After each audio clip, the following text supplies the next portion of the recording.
want to spend a bit of time with Mr. Butler, though, to start off. Thank you for coming. I know you said it was an honor, so it's nice to have you here. I've said before that nothing ever good comes from Twitter, although I would say given your bluntness and advice that you like to provide in a nonpartisan way, I would suggest is perhaps one of the reasons why you found yourself providing witness testimony today. So maybe in your case, it's a good thing. If you were king for a day and you could change a couple things that would help Canadians out with respect to housing, what would you do? Well, in my opening remarks, I talked about things that I thought about that would create immediate change. The ban on short-term rentals would create immediate change. It would immediately reduce prices instantly. It would discourage developers in the private sector from building micro condos, from building a 385 square foot condo, which is frankly ridiculous. It would eliminate the desire to create that product because there's no market for it other than as an Airbnb. So it would have, and the release of inventory into the space would be immediate. The investors in these Airbnb projects would simply say, well, can't make any more money, I better sell it. And it would be sold to a long-term landlord, or better still, it would be sold to individuals who want to live in the units, which is critical. So that is a great benefit. And the next move has to be that we look at the number of empty homes in major cities in Canada, both in Toronto, the whole of the GTA, and in Vancouver. This area of empty homes, it's real. Like, often people say it's false. You get that feedback in social media that it's not real. There's no empty homes. People like to talk about it all the time. But it's also obvious that there are. The recent Toronto move to tax empty homes, there might have been as many as 28,000 that still has not been determined as yet. So heavens to Betsy, we should release empty homes into the hands of people who want to live in them. And that should be a priority for any government. I realize we've got overlapping responsibilities, provincial and federal, but heavens to Betsy, like getting quickly, efficiently, effectively more inventory into the hands of home buyers, that would be my top priority. Thank you. To follow up, you talked about investors, short-term rental investors, also foreign investors.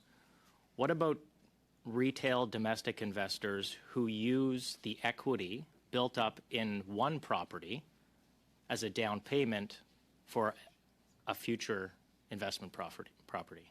Any suggestions there? It's got to be a concern, and I'm not sure why it isn't a concern to OSFI, the banking regulator, that in reality we have created an environment of 100% financed rental properties in Canada.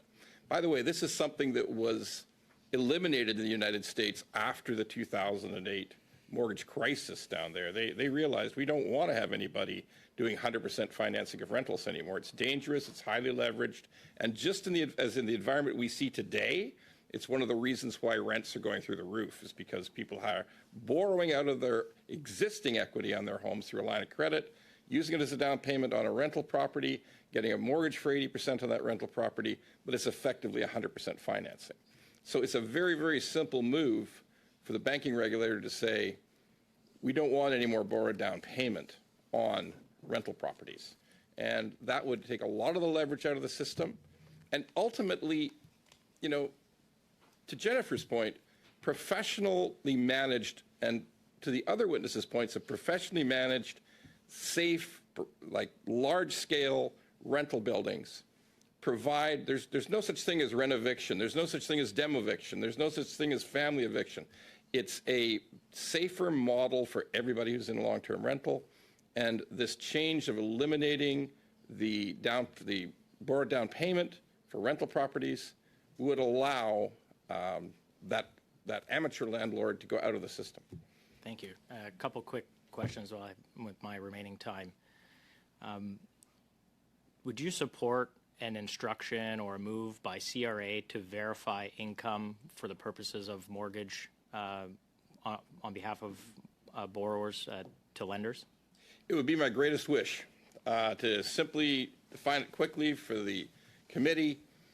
There is way too much document fraud, income document fraud in Canada. There's you can buy T4s for $8.99 on Reddit. Okay, it would be very useful and a very simple fix to simply say, CRA, we need some linkage to the big banks who have highly secure systems.